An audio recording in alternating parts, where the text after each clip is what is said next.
Welcome students in the Director School Education Jammu online home classes. Myself is Mr. Muhammad Imtiaz Mughal from District Poonch, Teacher Government High School, Sinai. As you know, we are discussing about cell organelles.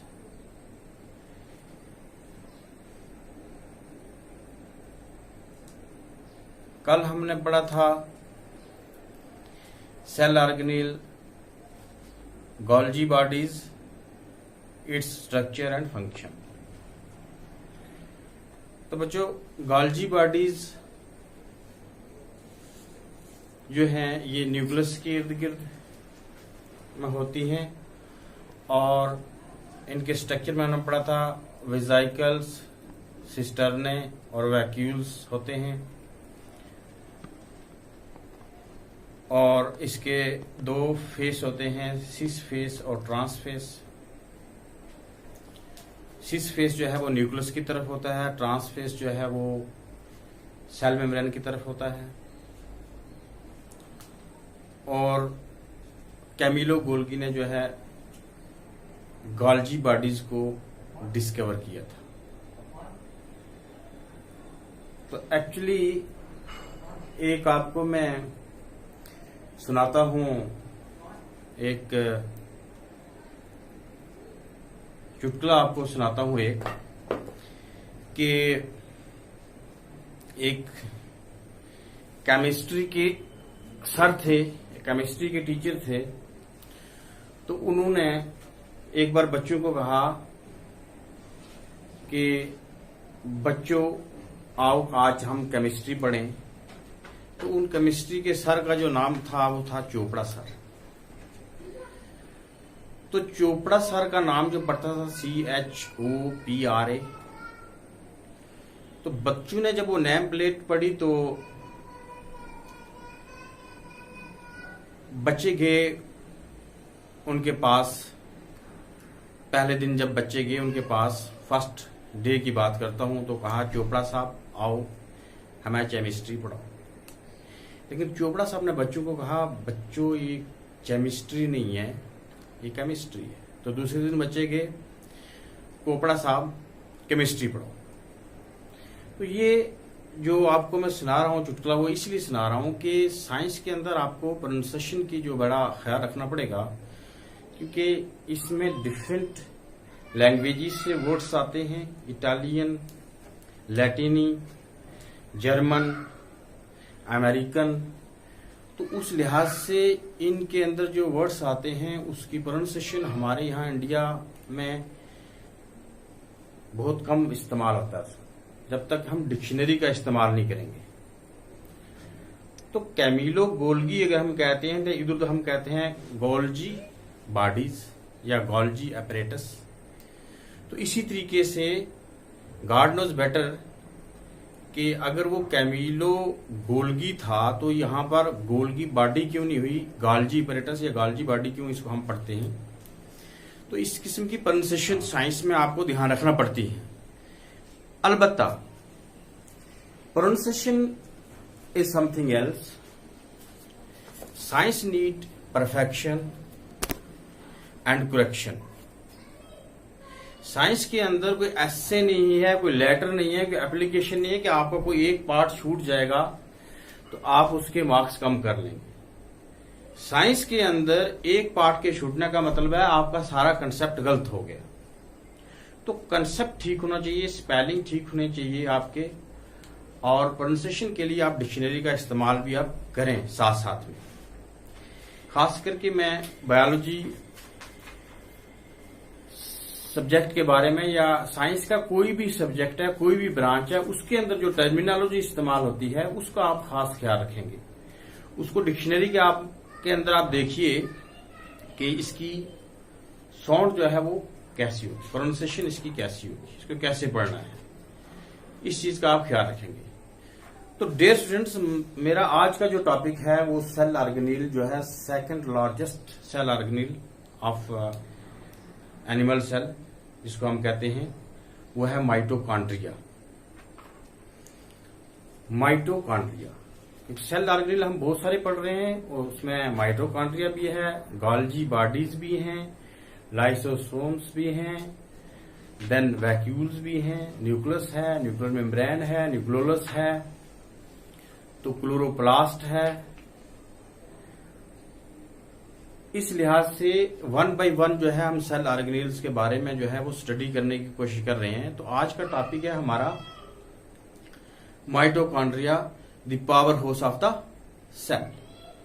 तो प्यारो बच्चों, mitochondria का सबसे पहले मैं आपको ये बता दूं कि माइटोकॉन्ड्रिया, ये जो आप देख रहे हैं डायग्राम, ये माइटोकॉन्ड्रिया की है, ये सेल ऑर्गेनेल है और ये माइटोकॉन्ड्रिया का स्ट्रक्चर है। तो इसमें आप देखिए डबल मेम्ब्रेन है, 2 लेयर्स, एक अंदर वाली है, एक बाहर वाली है। बाहर वाली मेम्ब्रेन को हम कहते हैं आउटर मेम्ब्रेन, अंदर वाली मेम्ब्रेन को हम कहेंगे इनर मेम्ब्रेन, और इनके बीच में जो खाली स्पेस आ रही है इसको हम कहेंगे इंटर मेम्ब्रेनल स्पेस, यानी 2 मेम्ब्रेन्स के बीच में जो खाली जगह होती है। ये देखो थ्रू आउट द बाउंड्री आपको ये खाली जगह मिलेगी। उसके बाद आप इसमें देखिए सर्कुलर डीएनए होता है, स्मॉल, यानी जो न्यूक्लियस के अंदर, सेल के न्यूक्लियस के अंदर जो डीएनए होता है उसके मुकाबले में ये डीएनए जो छोटा होता है, इसमें कम जीन्स पाए जाते हैं और इसके फंक्शन भी डिफरेंट हैं। और circular small DNA, this is mitochondrial DNA. अब ये देखिए फॉस्फोलिपिड्स ग्रेन्यूल्स, ये मैंने शो किया हुआ है, फॉस्फोलिपिड्स ग्रेन्यूल्स। तो फॉस्फोलिपिड्स ग्रेन्यूल्स के 2 फेसेस होते हैं। एक फेस जो होता है वो वाटर लविंग होता है, दूसरा वाटर फेयरिंग, यानी एक पानी को चाहता है और दूसरा पानी से डरता है। तो ये फॉस्फोलिपिड्स जो है ये सेल मेम्ब्रेन के बनाने में काम आता है। इसी तरीके से जो बीच में जो साइटोप्लाज्म की तरह ये जो नजर आ रहा है आपको जेल लाइक स्ट्रक्चर, तो इसको बोलते हैं मैट्रिक्स। तो मैट्रिक्स के अंदर बहुत सारे एंजाइम्स और उसके बाद इसमें बहुत सारी रिएक्शंस वगैरह होती हैं कि जो पाथवे बनाती हैं एनर्जी प्रोड्यूस करने के लिए। तो अब ये मैंने कहा था कि इनर मेम्ब्रेन है, इसमें आउटर मेम्ब्रेन है। अब inner membrane, outer membrane, DNA, then ribosome जो प्रोटीन सिंथेसिस के काम आता है, प्रोटीन बनाने के काम आता है, राइबोसोम 70S राइबोसोम इसमें होता है। तो ये प्रॉक्सिसोम्स, ये देखिए प्रॉक्सिसोम्स बॉडीज, ये जो है ऑक्सीडेशन प्रोसेस में हेल्प करती है। तो इस तरीके से देखिए आप, इसके फंक्शंस हम अलग अलग आगे चलकर डिस्कस करेंगे। तो मैंने आपको बताया outer membrane, inner membrane, matrix, circular small DNA, chromosomal material, ribosomes, that is 70S ribosome होता है माइटोकॉन्ड्रिया के अंदर, प्रॉक्सिसोम्स, देन मैट्रिक्स। और अब एक चीज आपको और नजर आ रही होगी कि आउटर मेम्ब्रेन भी है और इनर मेम्ब्रेन भी है। आउटर मेम्ब्रेन जो है इसमें प्रोजेक्शंस निकली हुई है, ये अंदर की तरफ स्मॉल प्रोजेक्शंस हैं, इनसाइड फोल्डेड है अंदर वाली मेम्ब्रेन। तो इससे क्या पता चलता है, बाहर वाली मेम्ब्रेन के मुकाबले में अंदर वाली मेम्ब्रेन जो है वो बड़ी है, वो साइज में बड़ी है, उसका एरिया बड़ा है, क्योंकि उसका काम भी बड़ा है, उसने बहुत कुछ सिंथेसाइज करने हैं अंदर, तो इसलिए इसके स्ट्रक्चर जो है नेचुरली बड़ा रखा गया है कुदरत की तरफ से। तो इसके जो फोल्ड खुलेंगे तो इसके मुकाबले में इसका साइज जो है वो डबल हो जाएगा। तो ये जो इनसाइड फोल्ड हैं बच्चों, ये जो इनसाइड फोल्ड हैं, इन फोल्ड को हम कहते हैं क्रिस्टे, CRISTAE। सिंगुलर एक को कहेंगे क्रिस्टा, लेकिन यहां बहुत सारे हैं, 1 2 3 4 5 6 7 8 9, ये जो है बहुत सारे होते हैं। ये मतलब इसकी कोई पर्टिकुलर लिमिट नहीं होती है, depending upon the size of the mitochondria. तो इसको हम कलेक्टिवली इनको हम कहेंगे क्रिस्टे। तो ये बात हमने की किसकी, स्ट्रक्चर की, माइटोकॉन्ड्रिया की। तो माइटोकॉन्ड्रिया के स्ट्रक्चर जो है ये आपने ऐसे ड्रा करना है और इसके ये पार्ट्स जो है आपने जहन में याद रखना है कि ये पार्ट्स इसके होते हैं माइटोकॉन्ड्रिया। तो माइटोकॉन्ड्रिया है क्या, एक सेल ऑर्गेनेल है और डबल मेम्ब्रेन सेल ऑर्गेनेल है। और इसके अंदर इसका अपना डीएनए होता है, इसका अपना राइबोसोम होता है प्रोटीन सिंथेसिस के लिए, और इसके अंदर पेरोक्सिसोम्स होते हैं, और राइबोसोम जो है 70S होता है, और मैट्रिक्स होता है जेल लाइक स्ट्रक्चर जिसके अंदर रिएक्शंस वगैरह होती हैं जो बाकी मेटाबॉलिक एक्टिविटीज जो है करने में मदद करती है। वो इसकी विस्कोसिटी ज्यादा होती है साइटोप्लाज्म के मुकाबले में। इसकी जो मैट्रिक्स होता है माइटोकॉन्ड्रियल मैट्रिक्स, इसकी viscosity as compare to cytoplasmic इसकी विस्कोसिटी ज्यादा होती है। तो बहरहाल माइटोकॉन्ड्रिया के लिए आपको क्या करना पड़ेगा, आप अपनी नोटबुक पे नोट कीजिए कि माइटोकॉन्ड्रिया को भी आपने दो पार्ट्स के अंदर जो है वो स्टडी करना है। एक तो इसका स्ट्रक्चर और दूसरा फंक्शन। तो सबसे पहले मैं आपको बताना चाहूंगा कि माइटोकॉन्ड्रिया जो है ये दो लफ्जों से मिलकर बना है। Mito means thread like structure, filamentous structure, and chondrion means a granular body, granule. Chondrion का मतलब होता है ग्रैन्यूल। तो thread like granular body, thread like granular body. तो माइटोकॉन्ड्रिया का मीनिंग क्या हुआ, थ्रेड लाइक ग्रैन्युलर बॉडी। तो अगर ये सिंगुलर है, एक ही माइटोकॉन्ड्रिया है कहीं पे, तो उसको हम माइटोकॉन्ड्रियन कहेंगे, MITOCHONDRION, माइटोकॉन्ड्रियन। सिंगुलर इसको माइटोकॉन्ड्रियन पढ़ा जाएगा, और जब ये प्लूरल में इसका हम इस्तेमाल करेंगे तो माइटोकॉन्ड्रिया। अब बात है कि माइटोकॉन्ड्रिया का मीनिंग तो आपको पता चल गया डियर स्टूडेंट्स। डिस्कवरी साइंस के किसी भी मामले में जो है हमें साइंटिस्ट को भी याद रखना चाहिए कि ये काम किससे हुआ, किसने इसको डिस्कवर किया, किसने इसके बारे में जो है वो काम किया है। तो माइटोकॉन्ड्रिया के बारे में 3 साइंटिस्ट ने काम किया स्टेप बाय स्टेप। तो सबसे पहले जो माइटोकॉन्ड्रिया डिस्कवर हुआ ये 1857 में हुआ, इन 1857, और इसको किया किसने, बाय अल्बर्ट वॉन कोलिकर। लिखिए आप, mitochondria was firstly discovered by Albert von Kolliker, KOLLIKAR, Albert von Kolliker in 1857। और उसके कुछ देर के बाद एक और साइंटिस्ट ने इसी पे काम किया, इसी पर जो है रिसर्च अपनी जारी रखी। तो उसका नाम था रिचर्ड अल्टमैन। और 1886 में इसने लेटर जो है इसको जो है एक नाम दिया नया, कौन सा, ए जर्म ऑफ लाइफ। तो एज ए लाइफ जर्म उसने कहा कि ये जिंदगी के लिए जो बहुत ही एक मुफीद खुलिया है। तो उसके बाद आप देखिए कि फाइनली जो है कार्ल बेंडा ने इसका नाम जो है वो दिया था क्या, माइटोकॉन्ड्रिया नाम। उसके 10-12 साल के बाद कार्ल बेंडा।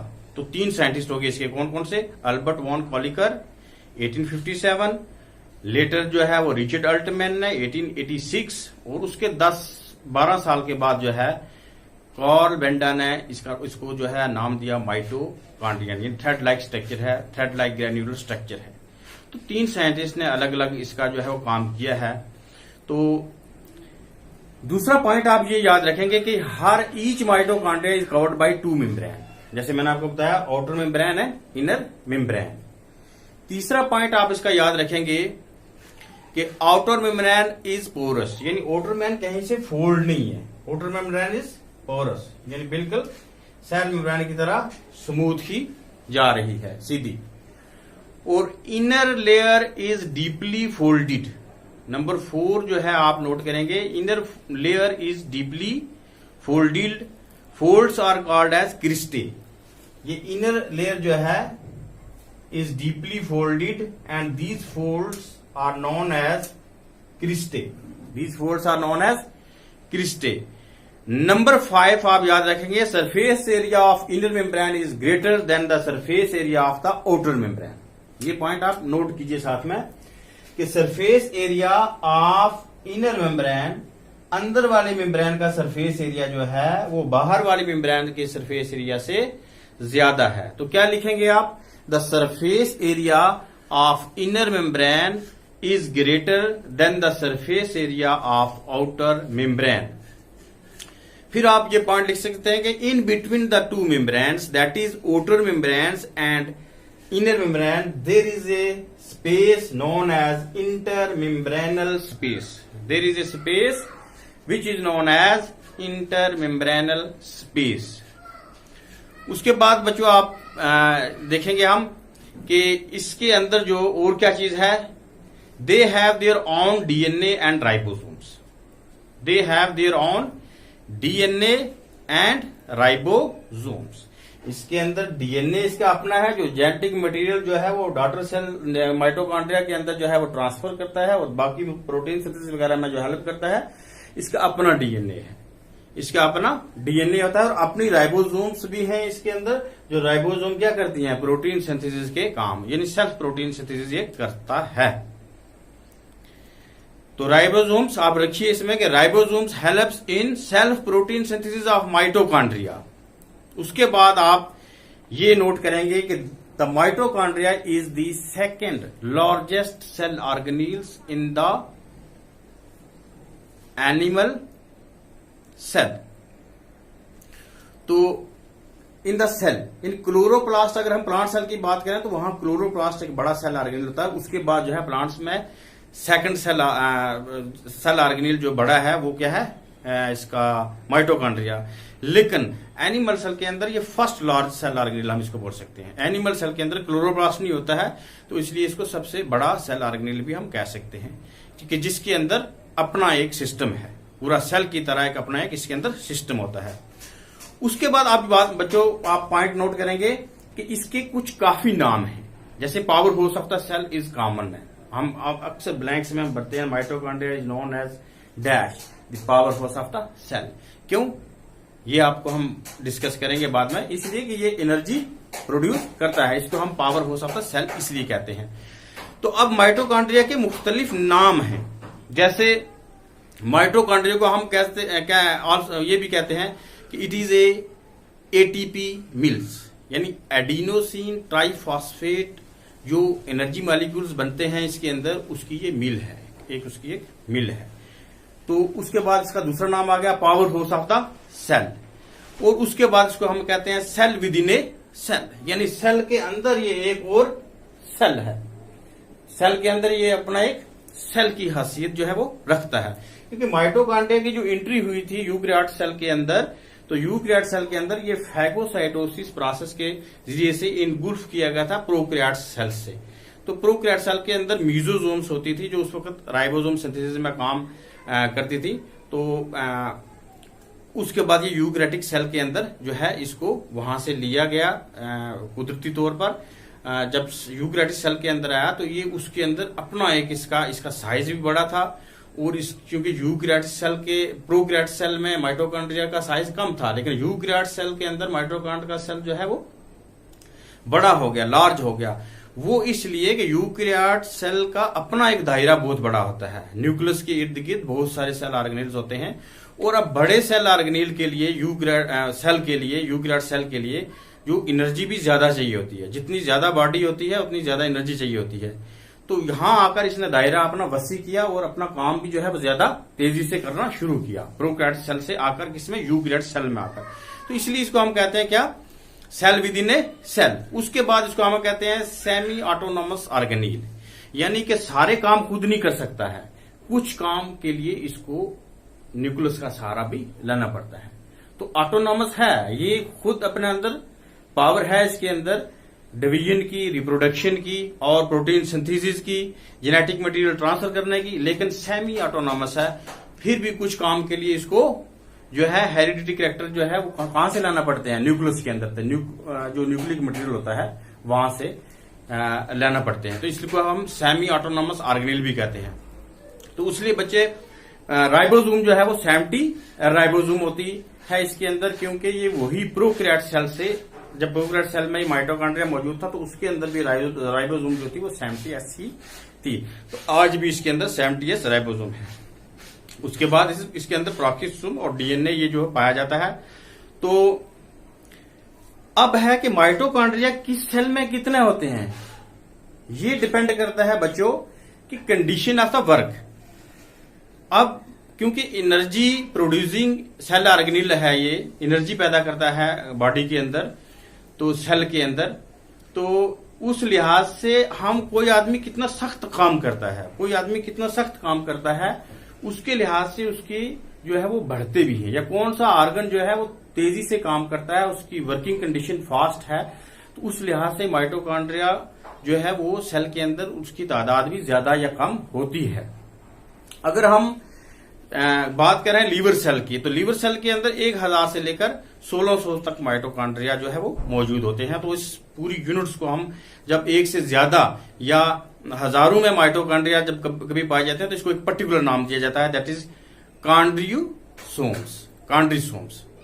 तो लीवर सेल्स के जो कॉन्ड्रियोसोम्स हैं वो उसमें माइटोकॉन्ड्रिया जो है 1000 से लेकर 1600 तक उसमें माइटोकॉन्ड्रिया सेल के अंदर सेल ऑर्गेनेल पाए जाते हैं। शेप की अगर हम बात करें माइटोकॉन्ड्रिया की, तो शेप इसकी ओवल, स्फेरिकल या स्पाइरल होती है। तो जैसे ये ओवल देखिए, अब ये स्पेरिकल या स्पाइरल किसी किस्म की हो सकती है। तो स्पाइरल, स्पेरिकल, ओवल शेप में पाया जाता है। अब मैं फाइनली आपको एक बार फिर बोलता हूं कि the mitochondria is an organelle that perform the process of aerobic respiration, that perform the process of aerobic respiration, that is simple food molecule that is glucose are broken down for the energy production in the form of ATP।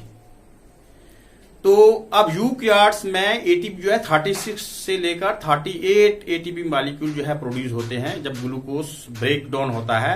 उसके बाद इसके अंदर जो है citric acid cycle जो है वो होती है, इसकी मैट्रिक्स के अंदर जो मैट्रिक्स जो मैंने बताई आपको, सिट्रिक एसिड साइकिल होती है। जो डीएनए इसका जो है वो मिनिमम जीन्स अप्रोक्सीमेटली 37 जीन्स इसके डीएनए के अंदर होते हैं, और वो प्रोटीन सिंथेसिस में और दूसरा जेनेटिक इंफॉर्मेशन के काम में आता है और रिप्रोडक्शन के काम में आता है जब नेक्स्ट माइटोकॉन्ड्रिया जो है वो उसमें रिप्रोड्यूस होता है। तो डियर स्टूडेंट्स, माइटोकॉन्ड्रिया जो है वो सेल ऑर्गेनेल है और आपको पता चल गया होगा कि ये एनर्जी प्रोड्यूस करता है, इसका power house of the cell भी हम कहते हैं। अब बात ये है कि ये सेल ऑर्गेनेल जो है इसको power house of the cell क्यों कहते हैं, और इसका ऑक्सीडेशन या इसके अंदर जो रेस्पिरेशन प्रोसेस होता है वो कैसे होता है। थोड़ा सा मैकेनिज्म जो है इसका लॉन्ग है, वो हम हायर क्लासेस में जाकर उसको इलेबोरेट करेंगे अलग अलग। लेकिन आप के लिए जो है माइटोकॉन्ड्रिया के बारे में इतनी जानकारी ही काफी है कि माइटोकॉन्ड्रिया जो है वो क्या है, power house of the cell है। इसमें ऑक्सीडेशन प्रोसेस होता है, एनर्जी प्रोड्यूस होती है। एनर्जी किस फॉर्म में प्रोड्यूस होती है, एडिनोसिन ट्राइफॉस्फेट की फॉर्म में प्रोड्यूस होती है, एटीपी मॉलिक्यूल जिसको हम कहते हैं।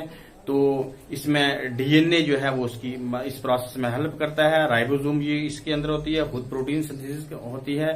तो इसके स्ट्रक्चर के बारे में जैसे पॉइंट्स आपको मैंने बताए कि इसके अंदर क्या क्या होता है, outer membrane, inner membrane, cristae, then DNA, circular small DNA, then ribosomes, peroxisomes, तो matrix that is gel like material. Viscosity इसकी मैंने बोला कि साइटोप्लाज्म के मुकाबले में इसकी विस्कोसिटी जो है ज्यादा होती है। अब मैं बात करूंगा फंक्शंस की, फंक्शंस ऑफ माइटोकॉन्ड्रिया। फंक्शंस पहले भी मैंने कुछ डिस्कस किए हैं, लेकिन अब आपको रिकैप्चुलेट करने के लिए मैं कुछ फंक्शंस फिर जो है वो आपके सामने लाने की कोशिश कर रहा हूं। फंक्शन देखिए इसका, mitochondria are power house of the cell. तो power house of the cell क्यों है, क्योंकि power house of the cell इसलिए है, इसका जवाब ये है because they are helpful in producing energy for the cell and for the whole body of an organism in the form of ATP molecule. And what is the full form of ATP, that is adenosine triphosphate molecule. दूसरा point इसका आप याद रखिए कि through oxidation they do cellular respiration, कि ये cellular respiration में help करते हैं जब ऑक्सीडेशन प्रोसेस होता है। They intake oxygen and give out carbon dioxide. अब देखिए यहां पर ये फूड स्टफ है, ये हमारे पास फूड है, कोई भी फूड है, फूड स्टफ है। ऑक्सीडेशन प्रोसेस जब होगी तो इनटेक ऑफ ऑक्सीजन होगा। वो मैट्रिक्स के अंदर आपको मैंने बताया कि यहाँ इंजाइम्स भी है। क्या है यहाँ पर, इंजाइम्स भी है यहाँ पर।